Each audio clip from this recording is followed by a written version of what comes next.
don't know if I'm going to need that. Can you hear me back there? Is my mustache clear? Did I miss anything over here? It's moving. It's moving, thank you. I probably don't need this, all right? I'm John and I'm Matt. Thank you. Mike, you took the words out of my mouth. I want to thank the committee. I want to thank Cooper. I want to thank Dana. I met Cooper and Dana at the World Convention, and we did a workshop together. And I didn't know that I would ever be in this workshop, but we had gone to a few meetings earlier, my girlfriend and and I handed her the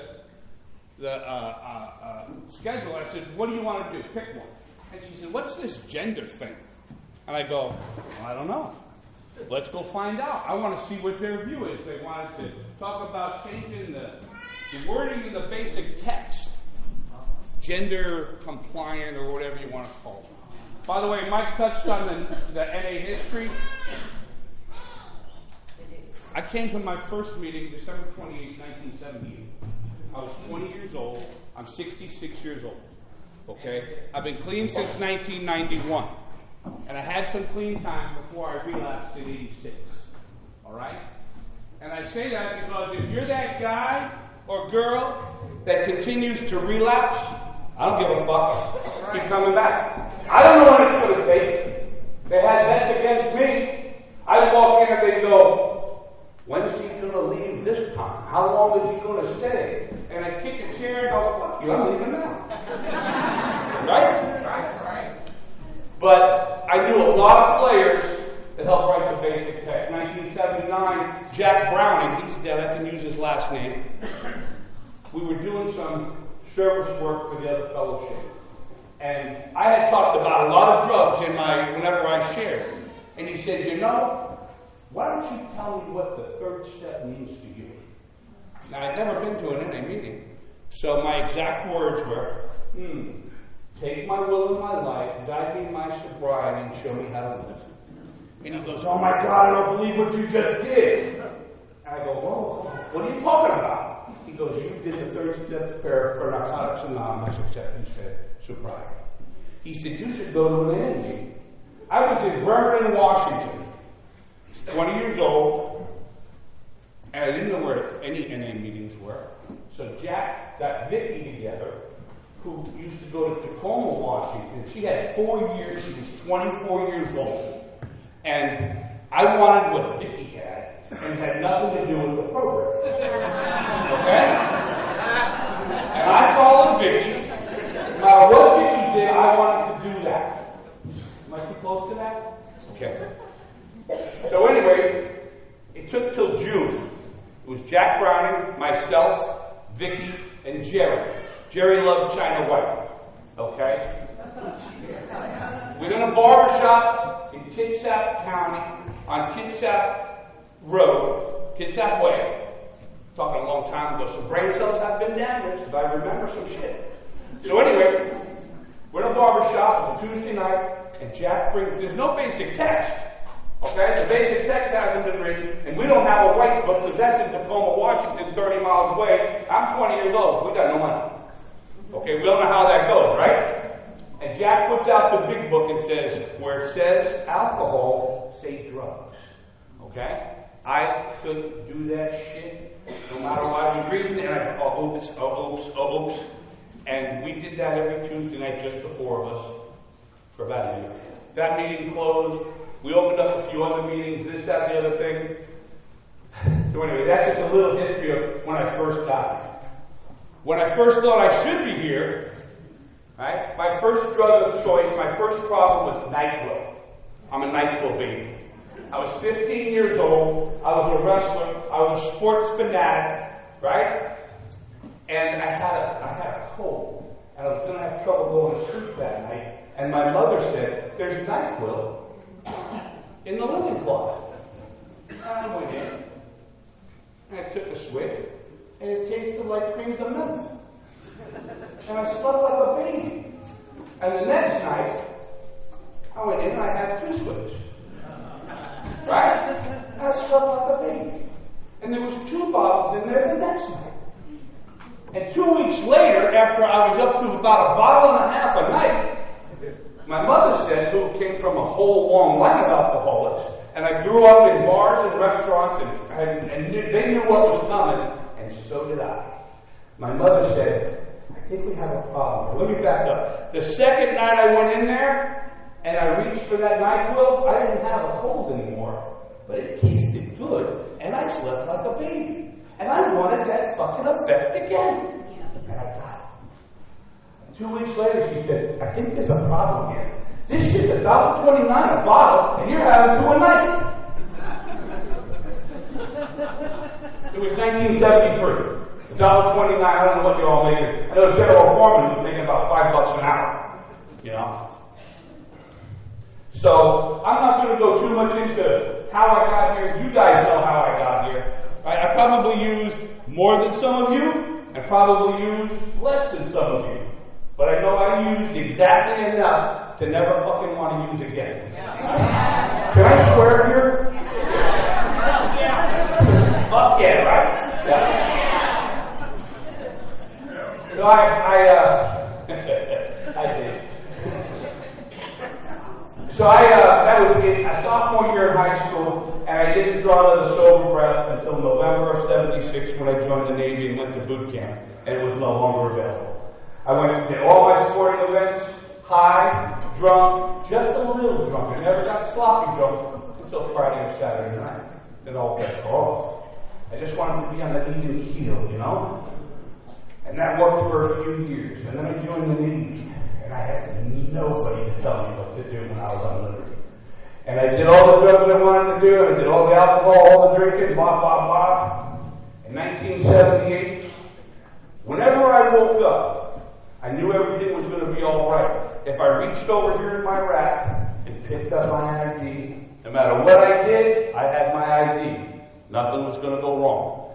One day I reached for my ID, and it wasn't there. I went down to the Master Arms office, that's the cop in the military. Hey, I can't find my ID. He goes, it's right here. You're not leaving the ship. Some shit went down. Right? Somebody told me, if you go to ARU, alcohol rehab, you can be discharged. And you can get a new command and start your life over again. Pretty good idea. So I go into this alcohol rehab, it changed to ARU, to ARC, it changed names every couple of weeks. And I got to change the command. But you know how I got to change the command? There was a second class sailor that was about 26 years old. You know, we make that connection with somebody. You're like, I'm going to make a connection with some people here, but you don't connect with everybody.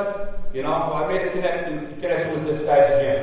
He was a second class, a little more seasoned than my 20-year-old body. And I'm talking to the guy that has the power in the Navy to take my billing, which is what I do for a living, and could move me around wherever he wanted to. And each trade had that guy. So I'm talking to that guy. BM1 Buck was his name. Right? And he goes, I can't move you to another command. You're stuck on the ship I was on, the USS Bainbridge. And Jim is sitting in front of me. He's a second class. That's an E5. He's nobody. He says, give me the phone. I'm like, what the fuck are you going to do? What the fuck? I give him the phone. He goes, this is Commander Ballard, and this Navy doesn't have enough money to send this man through treatment. I think it's $7,000. So you find it in your way to get him a new command. And he hands me back the phone. The guy goes, go to the Enterprise tomorrow. And while he was doing that, I'm getting court-martialed. Right? And the guy's name was Ballard. He could have put himself in serious danger. Anyway, I go to the Enterprise, and I start my life over. I did not go into treatment to get clean. No way, shape, or form. I'm going to beat this rap. I'm going to go about my business. And about 3 days in, something happened. And we went to meetings every day and this and that. I still didn't want to be clean. Still didn't want to do it. But when I got out, my first ship had already left. And I had orders to this new ship. And I go, maybe I'll go to a meeting. And I did that for the next longest time that there was. Right? I'd love to tell you, I worked all 12 steps in 12 weeks, went through the traditions, the concepts, and all the spiritual principles, and I got rich. Well, that shit didn't happen. Okay? I took my time with the steps. I took my time with the sponsor. And what I did with my sponsor was I used him as a puking board for about the first 2 years. Whenever I called Bill, the conversation usually went like this. I'm going to kill this bitch. Right? Anyway, at one time, Bill said, start writing. I don't really want to do a 4-step. He said, start writing. But I don't know how to do it. And we didn't have the flat book. For those of you that came in after the flat book, you're blessed. For those of you that came in before the flat book and didn't have the slip working guides, you know what I'm talking about. You had to do from memory. And this and that. And we actually used the one from the other fellowship, Mrs. Brown. Okay, in 79. And I'll never forget the first 4th step I wrote. It started out with, I'm pissed off at Sandy because she did this to me. And I'm pissed off at this one because they did this to me. And this one and that one, it was like 4 pages of what everybody did to John. And I read it at Elsie's Diner or Elsie's Grill in Silverdale, Washington, over a hamburger and a chocolate shake. And Bill sat there and listened to it and said, what did you do? Nothing. I did nothing wrong. Right? I heard earlier somebody said that I think we were in the history of NA, and somebody that was involved in help writing the book said, I don't have any character defects. That was me. I knew what 1, 2, 3, 4, and 5 were. When I got to 6, I didn't know what the word character defects were, so I didn't have any. Right? And then I didn't know what 7 was, so I didn't worry about that one either. 8 and 9 I worried about later when I ran into these people. So what I did was I went to at least 1 meeting a day for the longest time, and I picked up how to pattern things. Well, that one said that, and that's pretty good, and I'm not getting high, and I'm not getting drunk, right? And that sounds pretty good, I'll say that. Meanwhile, I was living with a woman, she's a few years older than me, and I was an angry son of a bitch. I would wipe out the apartment. You know that anger? Anger's not the word I want to use, because that's like for beginners. We went past anger, and I see a lot of identification and shaking head to complete fucking blackout rage. And wipe shit out, and the adrenaline is so much, you're stronger than 10 guys, and in 4 seconds you go, oh fuck, what happened? Right? The beds are turned over, the plants are knocked over, the table slipped over. One time I threw the refrigerator out the window. This is true shit. Right? And I go to the meeting and I go, I'm good. I'm okay. And then a chick knew the real deal. She came up to me and said, you're full of shit. We heard what Sandy told us. So I couldn't hide it anymore. I started doing some 4th step and some writing. I started doing some stuff on my anger issues. Okay. Did I have a right to be angry? I thought I did. If you grew up the way I did, you would drink too. You would get high. You would look for an escape. You would be angry. And when I look at the way I grew up, are you fucking kidding me? I had 2 parents. One of them involved, one of them really not, but he was still involved at one point. They were both great stock of people, giving, caring, loving, right? That's all they wanted. My mother wanted me to be a naval officer. Sorry I disappointed you, Mom, but that didn't happen. I joined the Navy, and I did what I did. And it took till I was 54, 2012, we were coming back from her brother's memorial. We're heading up 95 in Florida, and she said, well, in case I go anywhere, I just want to let you know, I'm happy what you did with your life. 54, got the accolades. Right? I didn't put them through the hell that some of you might have put your parents through. I did it 3,000 miles away. The jails, institutions, a couple of almost deaths. Myself. So we're talking about 1980 here, right? And I'm changing girlfriends every week. And I would go to the Silverdale meeting, and when I wanted to have advice of how to live, Right? I'm 23 years old, maybe. And I had a lot of people that were early in recovery at an early age. And I didn't go to people that were 23 years old. Because usually somebody would say, you know, I think you're right. You're being treated bad. Let's go kill the bitch. Somebody else would go, I think that's a good idea. Let's talk. So I'd go to the guys that were real old. They were like 35 and 40. And I say that because they'd already done their 20s.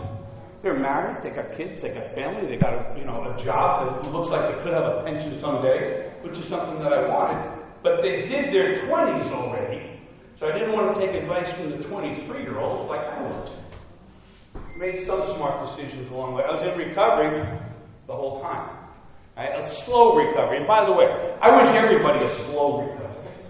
Right? I've seen people get everything in the first year.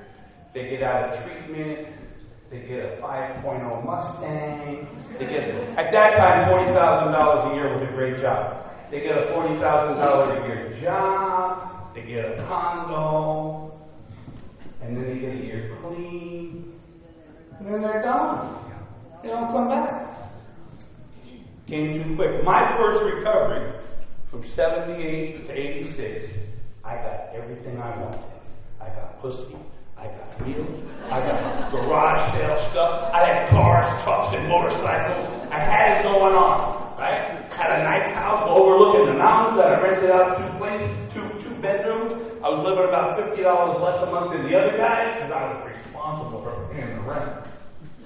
Mike was one of those guys, well, right? So, let's speak about Mike a minute. 1982, he becomes my roommate. And he becomes the brother that I never had. He gets 10 years and uses it right after the first World Trade Center bombing.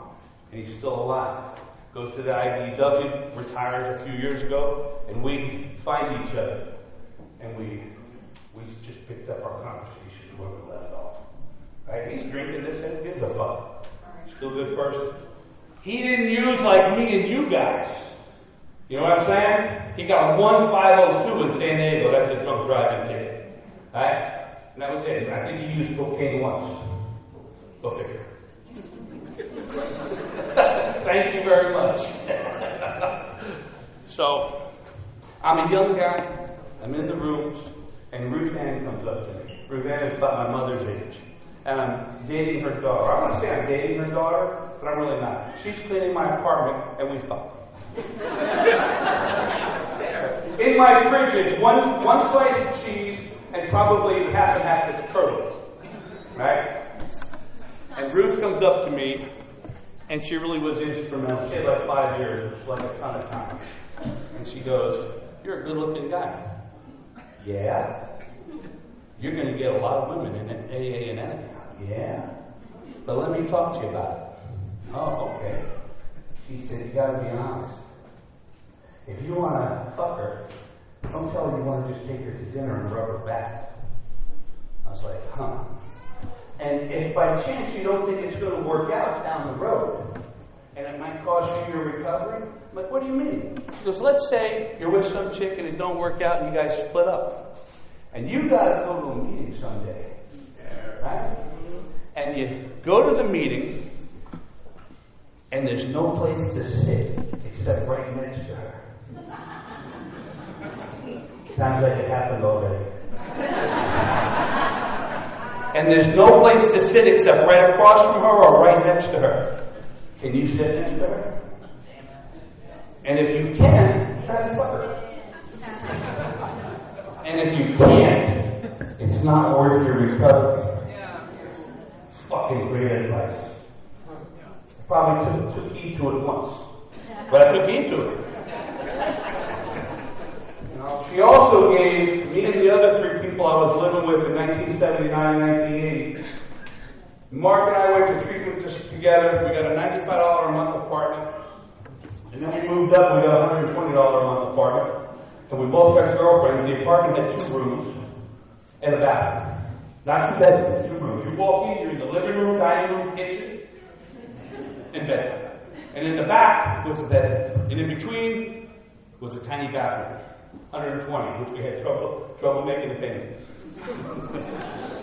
And every single day, one of us lost our shit. Because between all four of us combined, we didn't have 18 months. No steps, no principles, no concepts, no program, nothing but anger and issues. And she came to us and said, we're going to have a talk, all of you. And she gave us the rules of fighting. Anybody know the rules of fighting? I'm sure you all got your own. I was taught, when you're fighting with your spouse, your significant other, your girlfriend, boyfriend, whatever, one of you has to shut the fuck up. When she's yelling at you,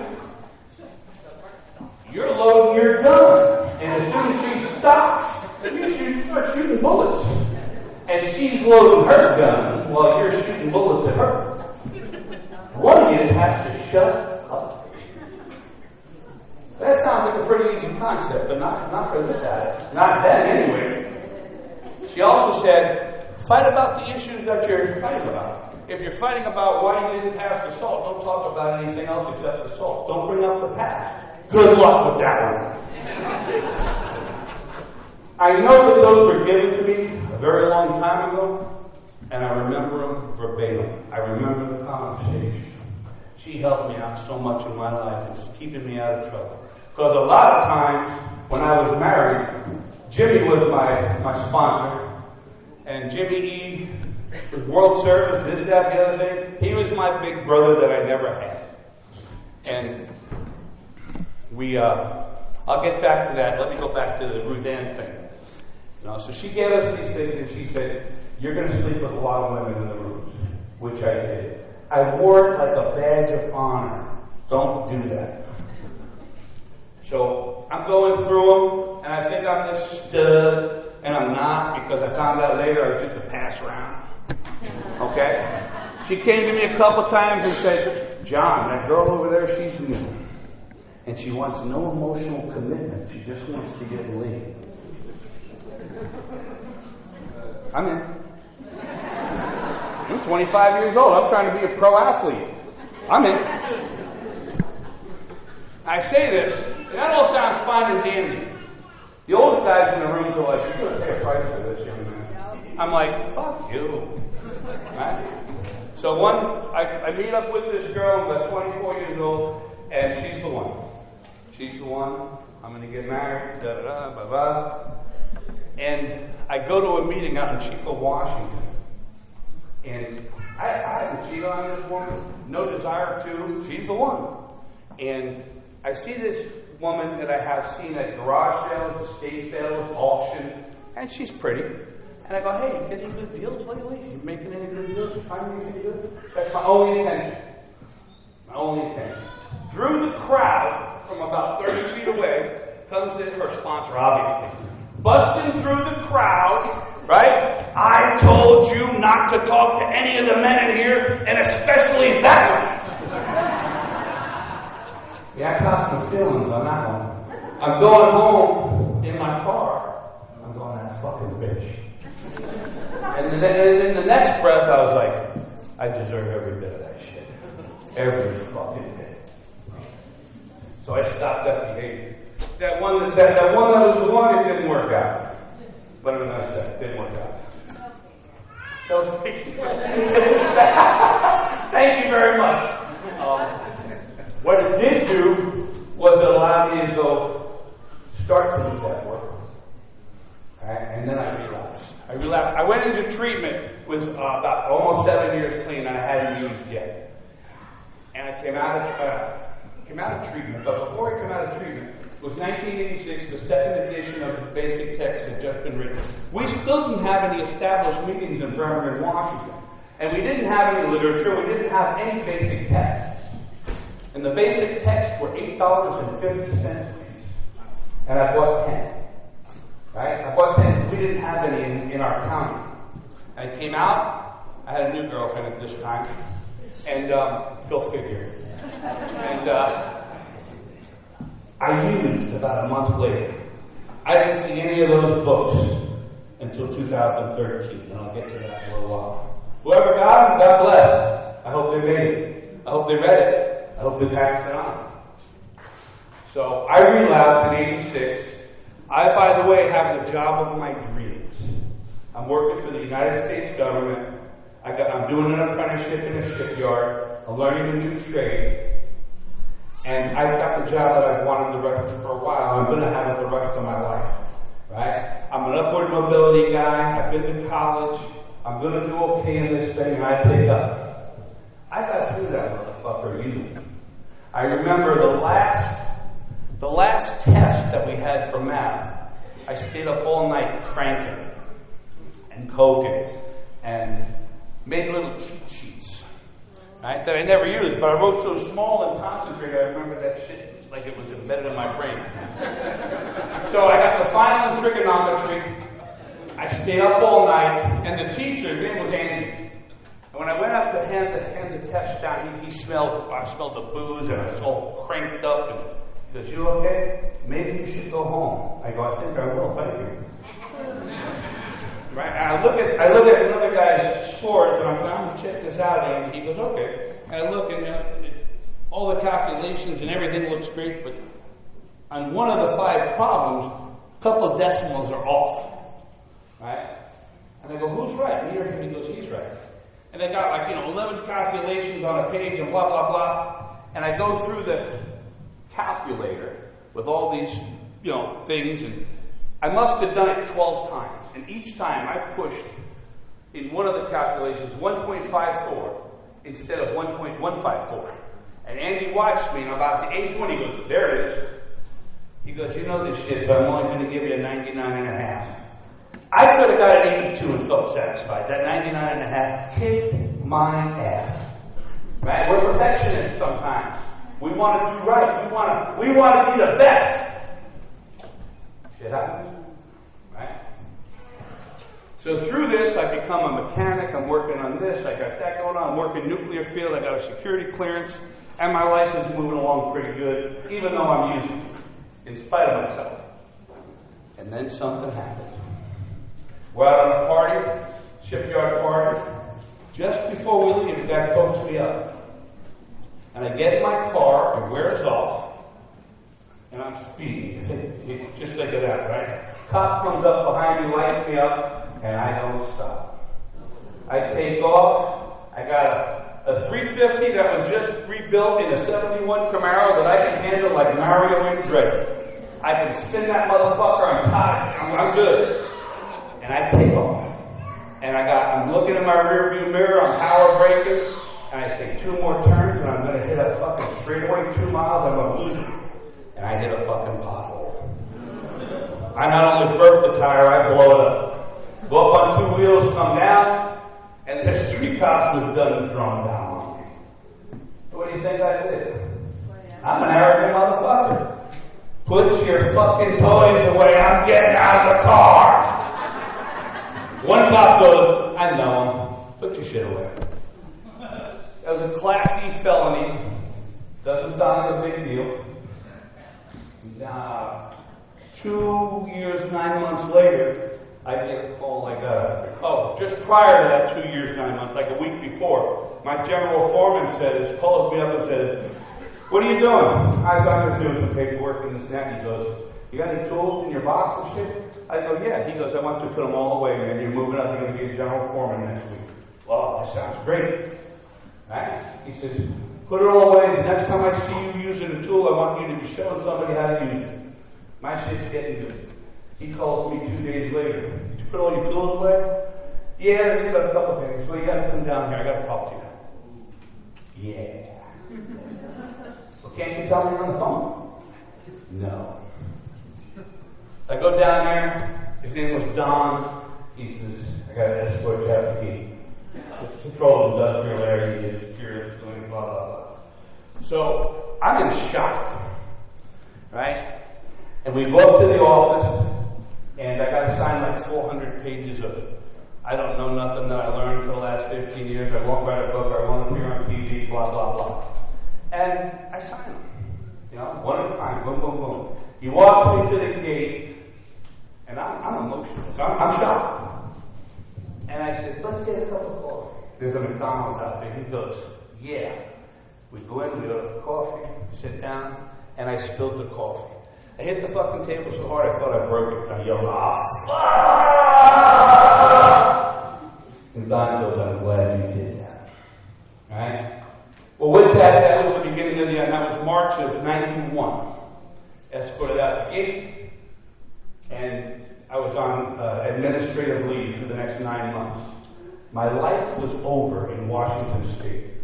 One of the reasons was my paperwork in my wallet was always foul. I wrote the book on SR-22s, going to jail probably 120 times. I got arrested for driving on a suspended license. I don't know if anybody else can top that. I really think I got the major fucking lead in that.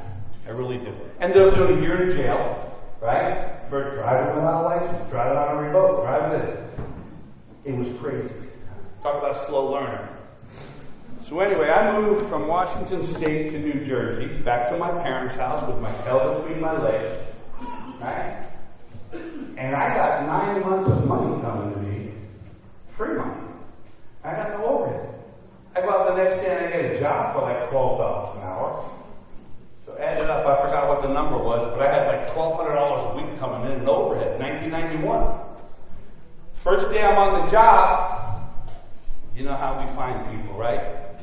If we need a meeting, I'll be at Yankee Stadium, I'll see the medallion on somebody. Well, the same thing with drugs. You want to go pop drugs? I'll drop you off in Nebraska. You'll find drugs in 12 minutes if you want to get high, right? So I see Joe over there. Hey, man, what's happening? Hey, how you doing? You following me? Yeah, me too. I want to get some blow tonight. Okay, follow me. Simple as that. And the next few months, I'm hanging out with Joe until all the shit happens at my parents' house, right? And I show my ass. I end up going to, I got my water hidden here, hang on.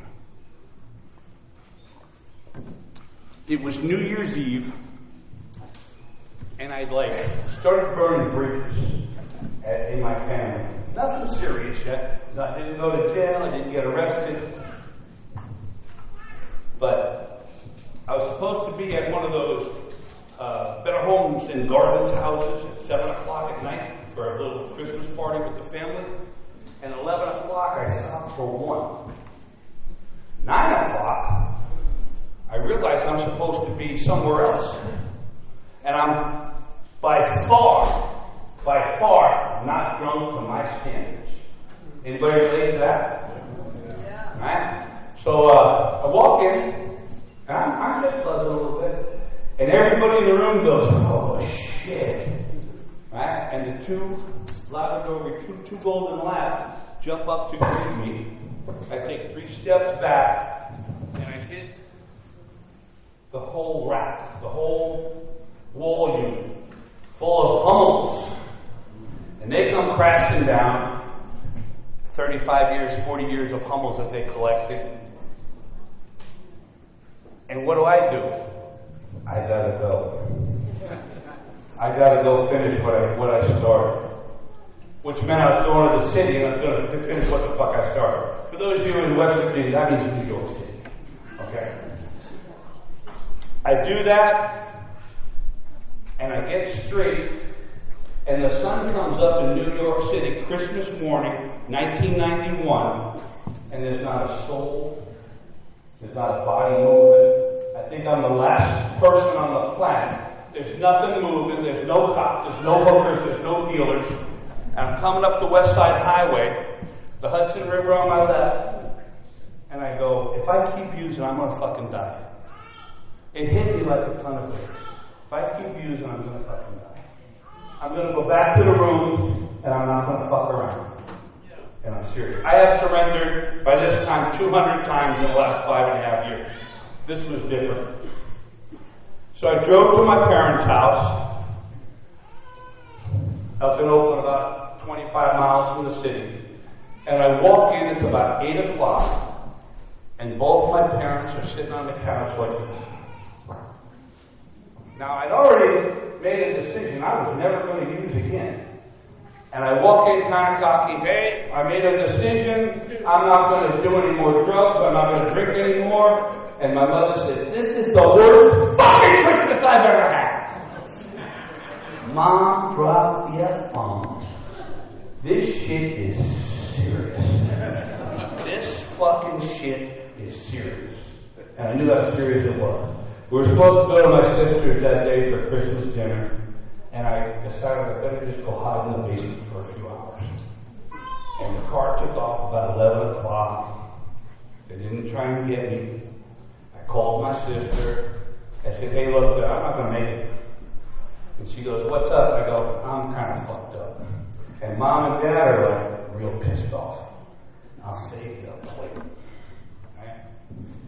About 3 or 4 days later, I go to my first meeting, and I'm thinking on the way to the meeting, I'm going to find a woman there. God had another plan. It's up in Timon, and it was from the other fellowship.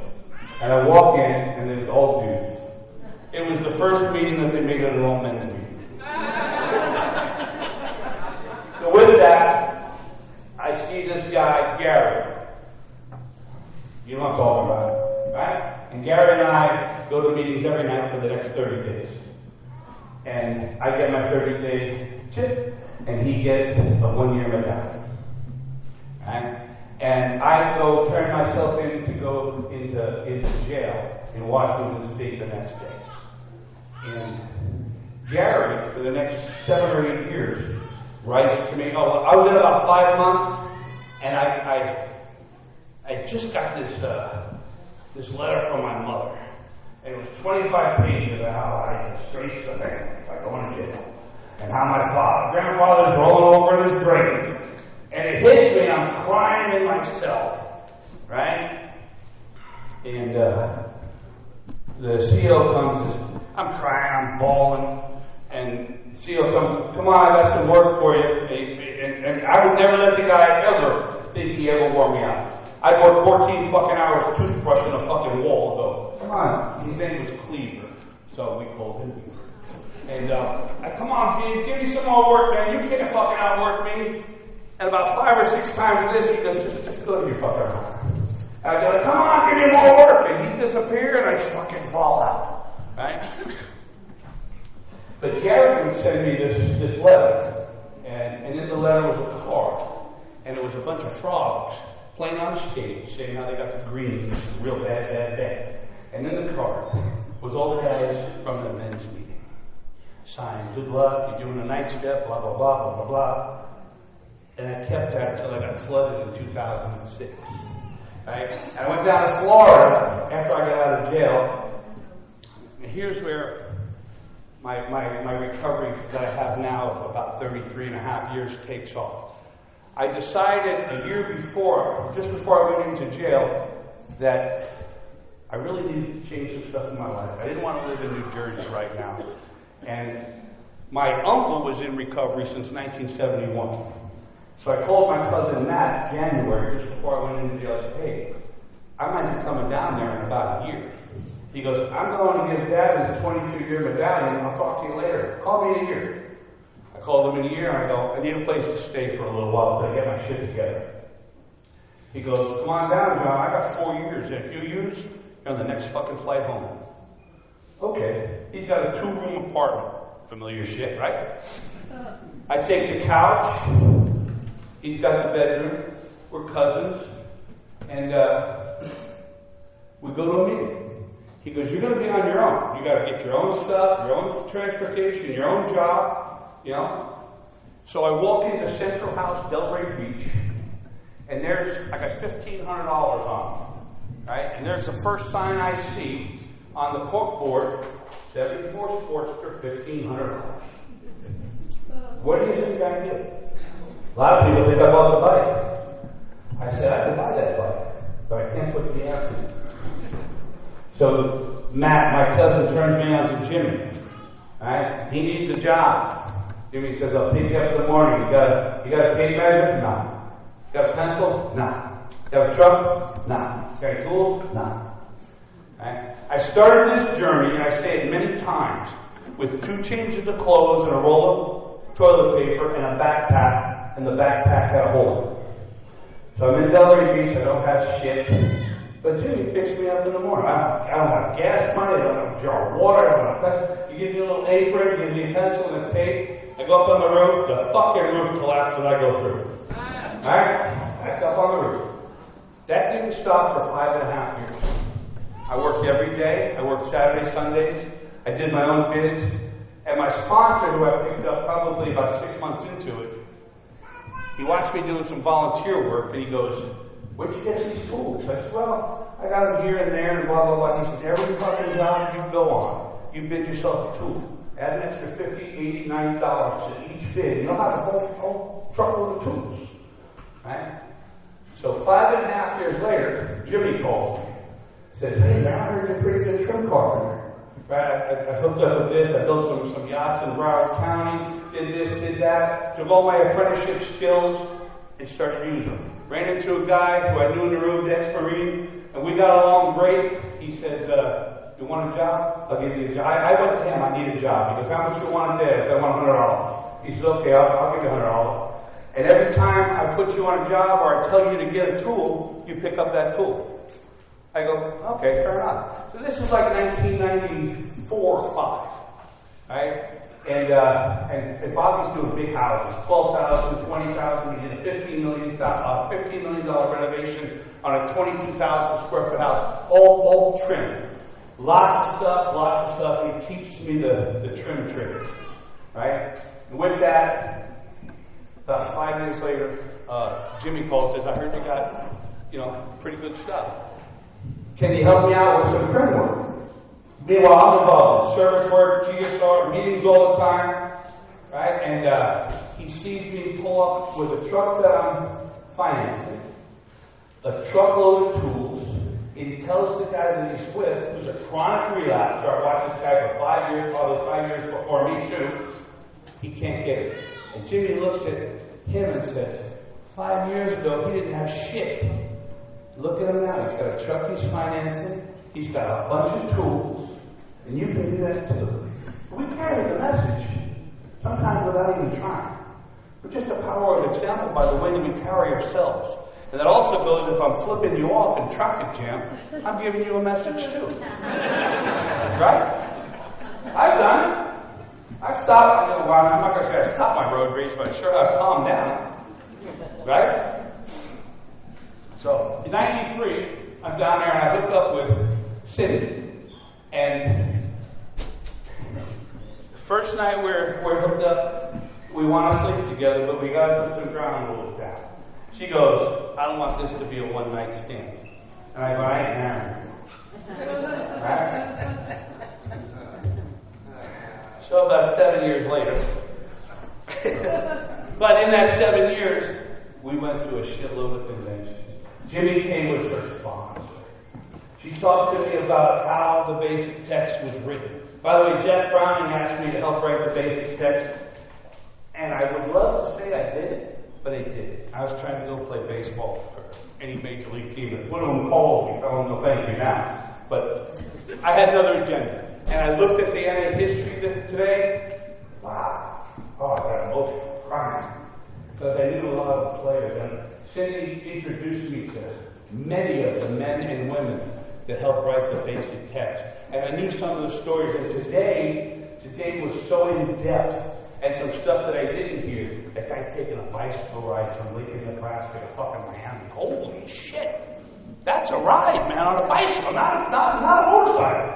And some other things. It was self-funded. And the amount of paper that they went to, they did that without the internet, without fax machines, without emails. And I remember her saying, everybody had a job to do. And you came with your papers all prepared. Nobody, came in with not being prepared. And everything had to be done. They invited God in.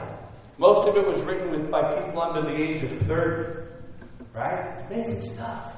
But this is what they did. So we can be here now. Good stuff.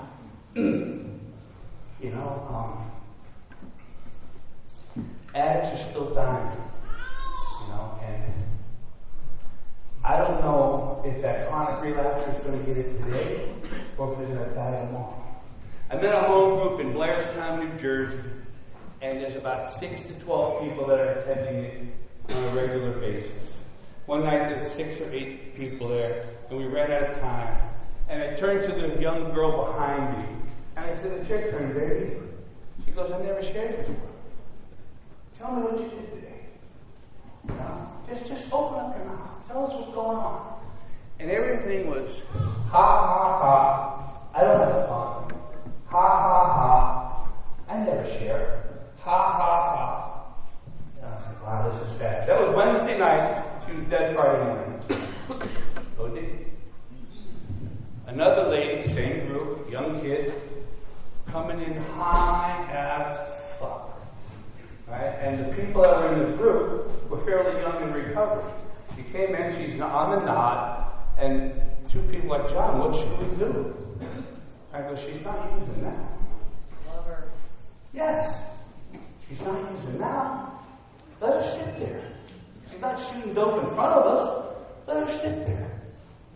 This is the way I was taught. We don't shoot our wounded. Right?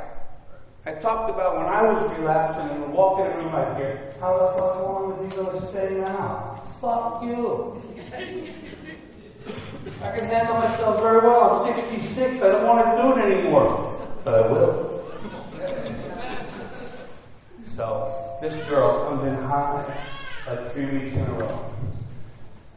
There's a commotion in the parking lot, the meeting's about ready to start, and in walks her dad. He knows jack shit about her cousin. "Help my daughter. Fix my daughter." I grabbed him and I said, "Look, man, nothing you did this. It's not your fault. She was dead Friday morning." We bury people, we step over bodies.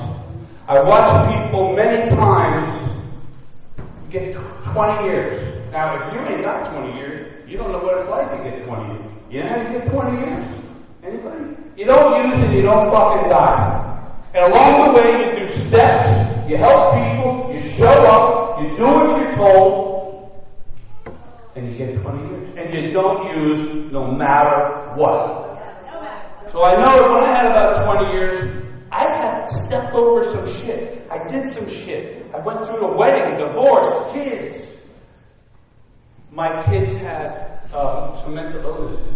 Minor, but mental illnesses. Right? I got a call. I was a superintendent on a job, and my wife called, "I'm behind the ambulance. We're going to Kids Peace in Allentown." Fuck. So about an hour later, I just can't handle it. I tell my boss, "I gotta go." "What's up?" "My kid's going to the hospital." "Get the fuck out of here." Right? So she goes to Kids Peace. 7-year-old kid, innocent girl. We go to Kids Peace, and they have age groups, like 4 to 7, 7 to 10, 10 to 15. And these kids that are already there, they got a vocabulary. "Fuck you! Eat shit!" I'm like, my kid's gonna come back with a new vocabulary. And she did. And we went to Kids Peace every year for 5 or 6 years, and she'd spend like 2 or 3 weeks there. And every time they'd have to adjust her medication. Okay? And one time I took a video of her, she was 9. She was so fucked up. Couldn't keep her eyeballs straight together. I took the video just in case. Right? And I thought, I'm going to take care of this kid the rest of my life. She grew out of it when she was about 16. Right? When she took a job, I think she was 14 or 15, I remember her walking into the first place and me watching her open the door. I got a picture of her in my phone, and I go, wow, she's ready. So she quit that job because there was a dispute with the manager or whatever. She became a waitress in a diner. And I'm like, wow, this is not going to work. My kid's not ready to go to work in the workforce. My ex-wife says, you should go in there. Why? She remembers everybody's order when they walk in. Hi, Mrs. Smith. You want your toast cold and brown with jelly and eggs over easy? To everybody that comes in. I'm going, what? That my kid? Sure as shit. She grew out of it. COVID. She does an accelerated program for nursing. And I remember she was living with a kid, and I had many daddy-daughter talks. I watched the little kid up here earlier. Fucking hell, that's great, man. And at 9 years old, my daughter came to me and said, "Dad, what does this word mean?" And I go, "Sit down. This word means this, and you can use it in this situation. This word means this, and you're probably using it already. Ass and hell. This word means this, and you're never, ever, ever allowed to use the word starts. Ever. Got it? Got it." 11 or 12, we have the discussion on drugs. They've gone to meetings, they have an idea. Am I an addict, Dad? Well, I'm an addict, and your mother's an addict, so that gives you a 75% chance you could be an addict. Right? We have discussions. Daddy-daughter talks, daddy-daughter dances, this, that, the other thing, and daddy-daughter fighting. And she's about 16, and it's January, it's 5 degrees, and she says, "I want to sleep over so-and-so's house." I got a bad feeling. Bad feeling about this. Go ahead. My ex-wife calls me about 5 o'clock. "You know, she's sleeping over at so-and-so's house. I got a bad feeling." I go, "Me too." 16 years old. So, about 1:30 in the morning, she calls me. "Come pick me up." Okay. I'm dealing with teenagers, so I put my weapon on the table and left it there. I'm fucking crazy. Fuck with my kid. I will go to jail. I'll fucking go to jail. Right? So the whole way there, my ex-wife is talking to me. "You know, I'm just two blocks away. I can go get her." I go, "I got this, Patty. I'm going. I'm good." She goes, "No, really, she wants you to come, but how come?" "Don't worry about it, Patty. I got this." I get there, it's 5 degrees, I pull in the parking lot, and she comes out between two cars. There's a light above us. She gets in the car. Obviously, it's going to be silence. "Are you okay?" "Yeah." I pull up under the light. "Did somebody make you do something that you didn't want to do? Did somebody violate you?" "No, Dad. But whenever I smoke pot, I feel weird." "Thank you. Thank you, you're only smoking pot," I thought to myself. I said, "Well, maybe God doesn't want you to smoke pot. Because I just want to be normal. You're not. Let's go home." Fuck. We go through some stuff. 2018. It's time. Oh shit, I'm running out of time, man. I'm only halfway. 2018. Right? 2018. Me and Jimmy. Jimmy's like my big brother. He was my sponsor. 1998, in March, he becomes my sponsor. I'm born in July. So he goes, "We're going to Baltimore.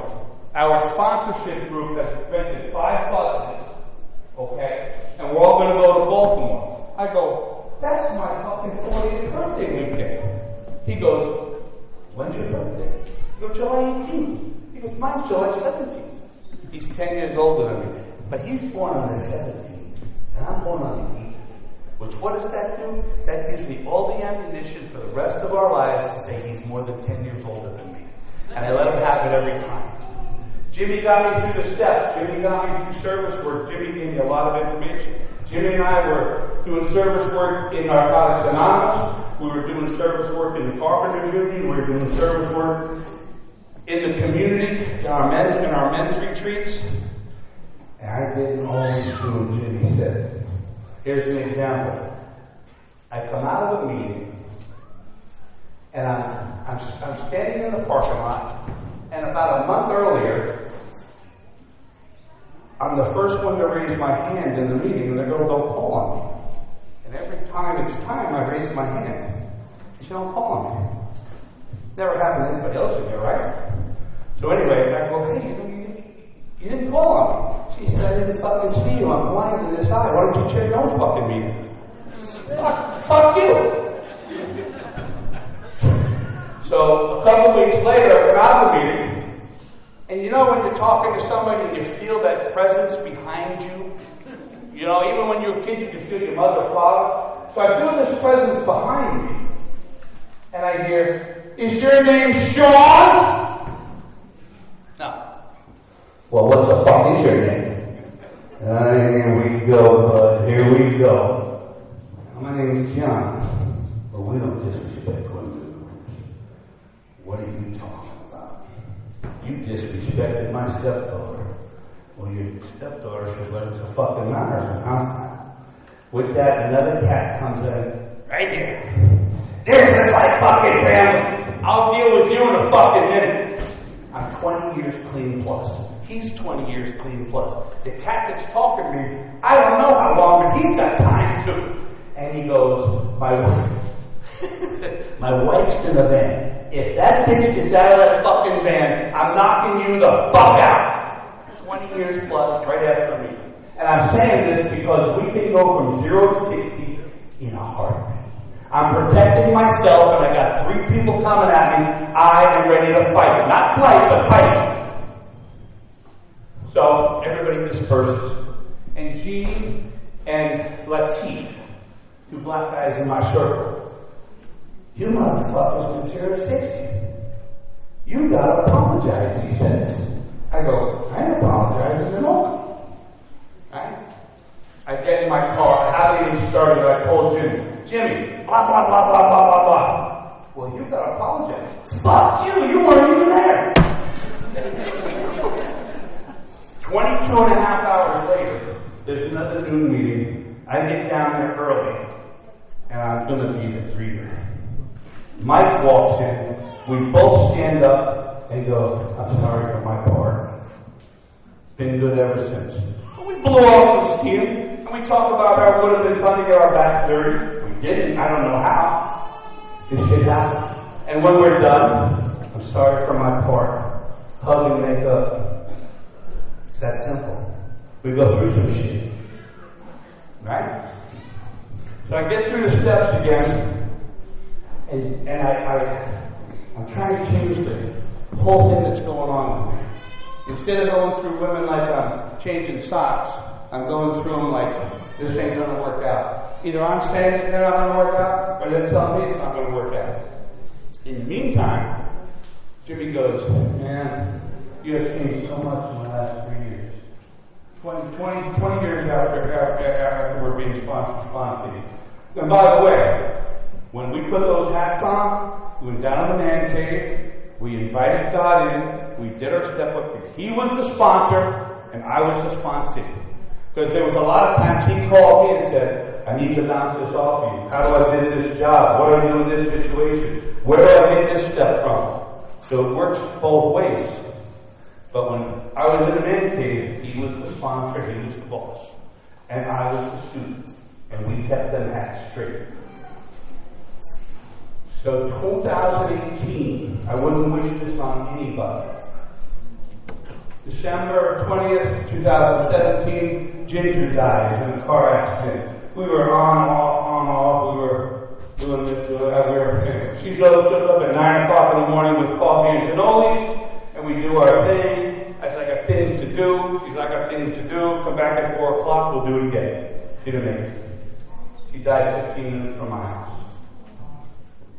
January 2018, my cousin Debbie died. Cancer. We were tight. When I told my ex-wife, she said, man, you two lit up the room when you guys were together. February 26th, I have a motorcycle accident, watching a fucking eagle try and catch a rabbit. And when I looked up, things were a lot closer than I wanted them to be. And I tumbled, and in the middle of my tumble, going down 519, in my voice's head, I said, when the fuck is this going to stop? I stopped like the road runner, or like Wile E. Coyote with 2 yellow lines on my chest, looking down. I looked to the right, there was nothing coming. I was scared to look to the left, there's nothing coming. And I rode the bike home with a broken leg about an hour later. And I rode it home, I parked it, put it in the garage, walked upstairs on my own power, sat in the chair, called my ex-wife. I said, you gotta come get the dog. I went down, I think I'm hurt, and the dog wants to go out 30 times. She's old. Now my ex-wife and I, we've been through the ringer, but we came to a point in our life where fuck all that. We we got to raise our kids, which we did. She walks in my house, walks up, she looks at me and goes, get in the fucking car. So I go to get in the car, and I'm not hurting, I'm just tired. I get to the hospital, and my lights start going out. And it's brown, this. I said, you better get your orderlies, I don't think I'm going to make it. They come out in a gurney, and when they bring me inside, I'm hurt. Anyway, blah, blah, blah. I get a new knee, this and that. April 1st, my daughter went and got some gummies for weed, or THC, and it was laced with some fucking LSD. That was on a Sunday night. Monday, she's a little weird. Tuesday, she's weirder. Wednesday, we get the call. It's a straight-A fucking student. Great athlete. Nothing but promising everything. You give me an example. When she was 8, she said, Dad, I want to go to Barnes & Noble. Okay. What do you want to do? I want to buy a book. I want to buy a book. On what? How to draw. All right. But I want to get a college book. All right. We go to Barnes & Noble. And the lady goes to the kiddie section, and Deidre goes, I don't want to go there. I want to get to college. Gets to college. Straight-A student, all that stuff, nothing but promises, and she has checked out Friday night. Checked out. Full psychosis. I call the ambulance. They take her down to the hospital. I slept in the hospital in the emergency room, so did Patty. And I told the doctor, there could be some stuff going on here. And then an hour or two, Deidre gets up, starts taking all of her clothes off. She's going to leave. I go out and I go, you're going to have to strap her down. Every time I talk about this, I get like this. And they start strapping her down. And my experience takes over. I'm ex-military, and I got her head, and I'm telling her, strap that, do this, do that. And they're listening to me, and I'm not their boss. They strap her down, they take her away. I go over and sit in the chair, and I lose it. There's a fucking puddle down like a lake in front of me. The doctor comes over and says, if you didn't do that, there was something wrong with you. Alright, got her kids' piece. Alright, Friends Hospital down in Philly first. Meanwhile, my other daughter is coming out of her stuff, and now we got another one that is going to go through her stuff. She's 22. She's not completely out of it. She looks normal. She's still a great athlete, this, that, the other thing. And she says, I want to go to Faith Christian High School. I go, we're not running from our fucking problems. You're going back to Bangor High School. No, I'm not. And my ex-wife got on the phone, and all I could think of, this is the guy going through the divorce. They just want me to spend fucking money. Right? Well, it turns out it was the best thing that ever happened. She got involved with Faith Christian. She, got involved in sports and athletics and soccer and just fucking great stuff. Got a hold of some great kids, great parents. And she got through it. And then something happened again. I thought we lost her the first time. And we lost part of her. Right? She's going through her stuff. She's still a great kid. And I'm still being the best dad I can be. I'm trying to be the best person God intended me to be. I still do step work. I still help others. I don't do area service anymore because I don't do area service anymore. I can hear why. I've done plenty of it. I've probably did 20 straight years. People know in my area that I'm the guy, if you need a place to stay, I probably have something for you. I let them stay at my place for a year's time. 2 years. I got kids, and don't fuck me. That's it. And it has worked out every single time until I brought a woman in trying to do the same thing. We didn't sleep together. We didn't have any of that shit going on. That's mine. And you don't talk to me about it. Men or women. Anywhere, especially in my house. Second time it happened, you're done. Get the fuck out. You can't do that. I grab her phone and walk outside. I go, you're going wherever this fucking phone is going. I call the cops. They take her away. She gets mail here. Yes, she does.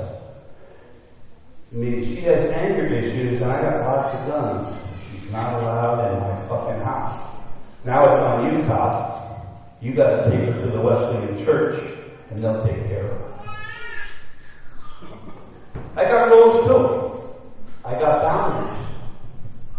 I'm a grateful addict. I've been here a long time. I got here when I was 20. I'm 66. I'm still making mistakes. But I'm not making the mistakes I made in 5 years, 10 years, 5 years clean. I go to my Tuesday night meeting. I just went to the VA and I bought $120 worth of chains at $10 a chain. The ones that they get wet, they turn green. So I show up at my Tuesday night meeting, and we all go to Rosie's Clam Bar for the last 2 years.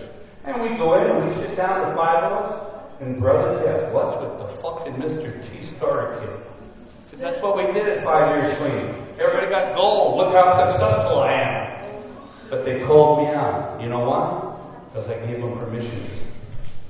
And I still do the same thing. My network.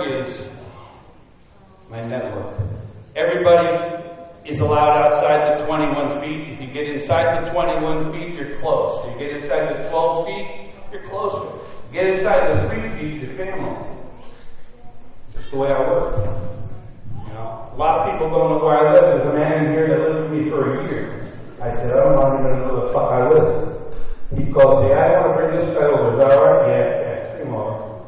So I said, I have to bring so-and-so over. No, you're not. Period. Head down. Something that didn't happen over recovery. My name is John. I am so fucking grateful to be here. This is a great convention. I want to thank you and Dana and the entire committee. By the way, if you've never been involved in a convention, you have no idea what it takes to put on a convention. I was involved in the 97, 98, 99 New Year's Eve convention, and it had, I think, 13 subcommittees. And of those 13 subcommittees, there's usually 5 or 6 people in each committee.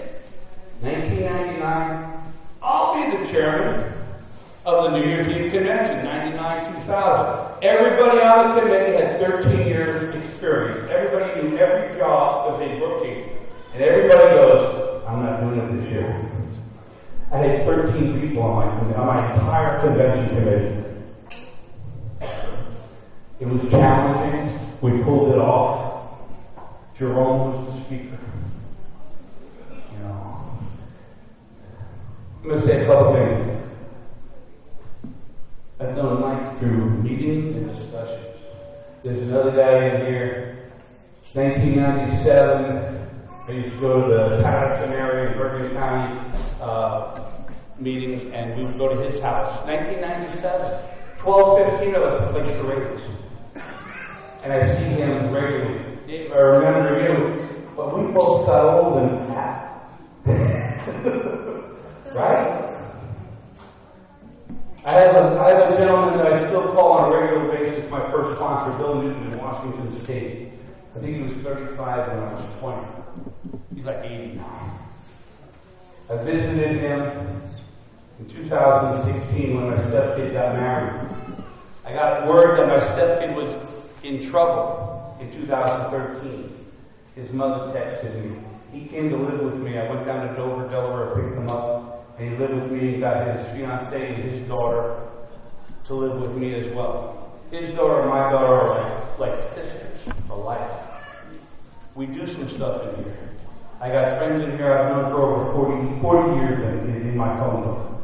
I'm a grateful addict. My name is John. Thank you very much.